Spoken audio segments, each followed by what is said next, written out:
order. Pisces, this is your reading for this partial solar eclipse in Scorpio. We're on that Scorpio that's on the 25th of October, so I'm coming in a little bit earlier this time round. And it is on the Scorpio-Taurus axis, of course. So, you know, one would think, yeah, well, issues of what we hold dear, what we want to go after, accumulate, value. And then the other end of the scale, on the other side, Scorpio need to shed and surrender, let go in order to transform into or morph or go into a new cycle of sorts. So it's all very interesting. We'll get the cards out, take what resonates, leave what doesn't. Check out the other readings on this channel. You might find a title stands out to you at this time. Check them out. There is a collective reading also, and yeah, remember these are general readings, so we do go through and clarify, Pisces. We've come out with the Seven of Wands. The Seven of Wands beginning. Look, I see in these cards, and we'll go through them, that you are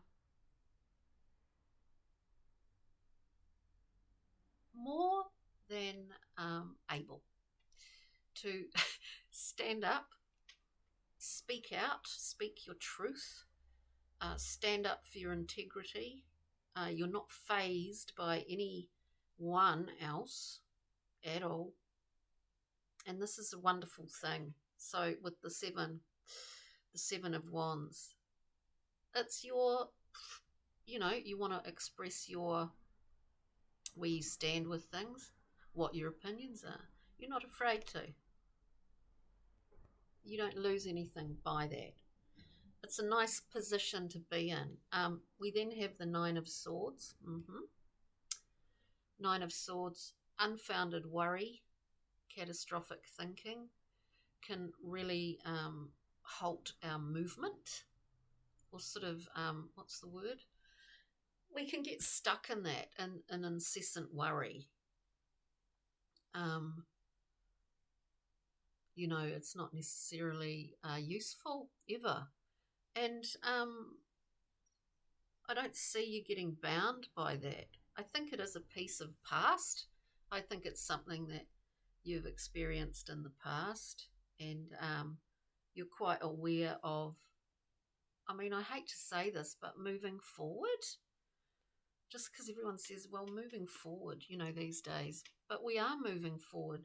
This Knight of Wands is quite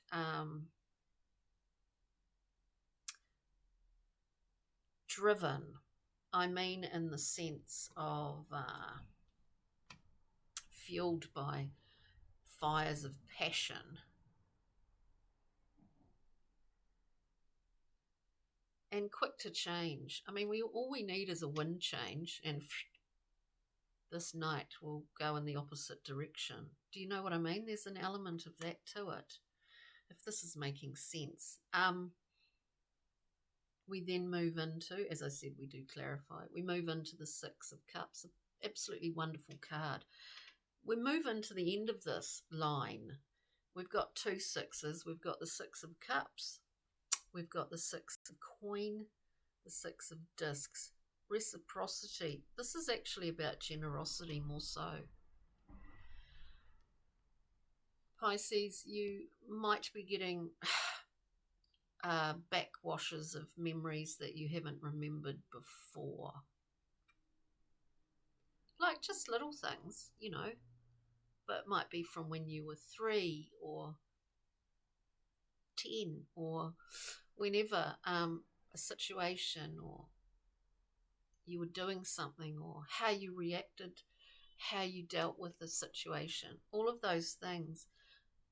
I think you know, check out, keep note of your dreams, Pisces. This is a beautiful card of very expansive, the expansive ability to give and also to receive. childhood, that unconditional kind of expression of love that children have. And often it starts to be seen at a particular age. It's a really beautiful card. And then we've got this generous. We're generous in terms of the heart. We're generous in terms of the pocket, because we know that there's a flow through, there's a two-way, everything's a two-way street here. You know, it's interesting, Pisces. So let's clarify now. Let us clarify.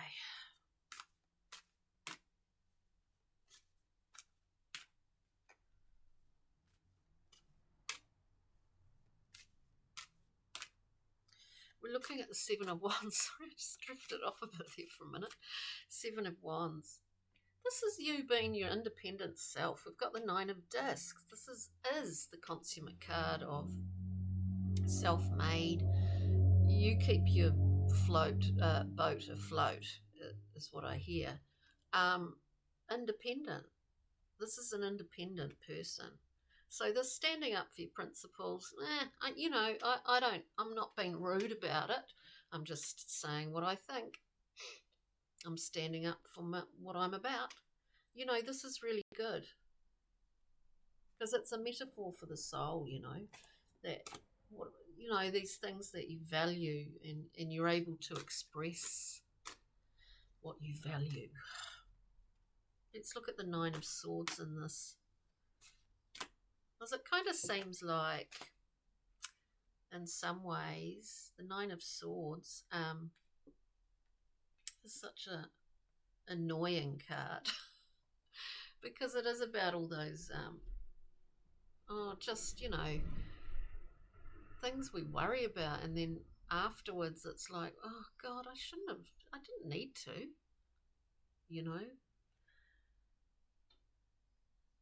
I think that has been I think that's similar to another reading, the anchors of the past, those things that hold us sort of like anchored in the past. That Nine of Wands, the worry wart. To clarify that, we've got probably a few too many cards, but I'm going to talk about them. We've got the sun. It's like shining a light on that and just dissipate it, like, that light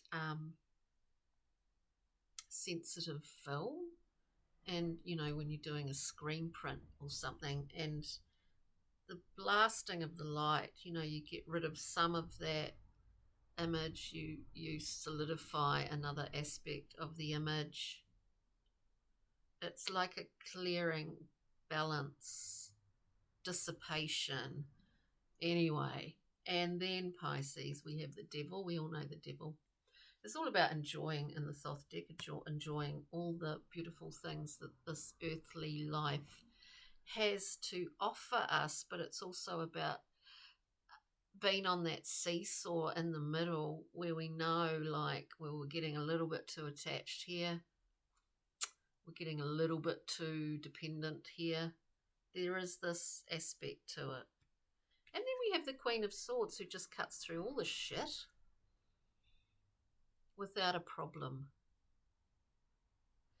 So this sort of, maybe it's an inherent part of some Pisceans out there that are anxious, I can relate to that, anxiety and worrying about things that are not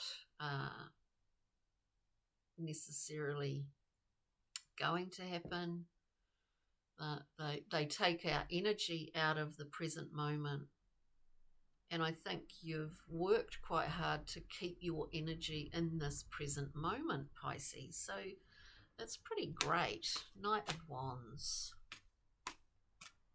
Knight of Wands, please. You've understood. Look, we get the Seven of Swords and the Knight of Swords. You've understood what are the impulsive or compulsive aspects of your personality. You've understood them. You've understood where you sabotage yourself, all of that. It's as if there's a dissolving going on here. There's a change and a shift. And it kind of is, if you check out, I think it's the Capricorn reading, but one of them was kind of similar in this way. Or no, it could have been Virgo actually.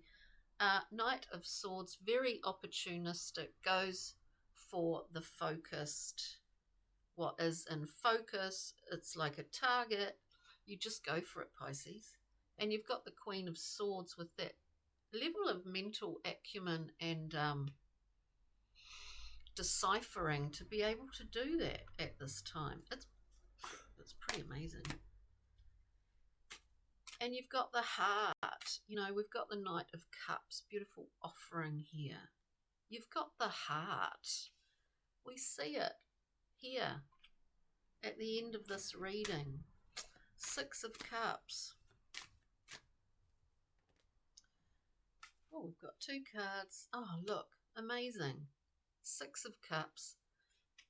Understanding, remembering, writing dreams. We're getting glimpses of things that were possibly more unconscious than conscious at this current time. The Six of Cups is also about people coming back from the past. It can relate to that. But what we're seeing here, Pisces, we get beautiful Death card. A transformation, a release. A release. In order to evolve, in order to shift and move, in order to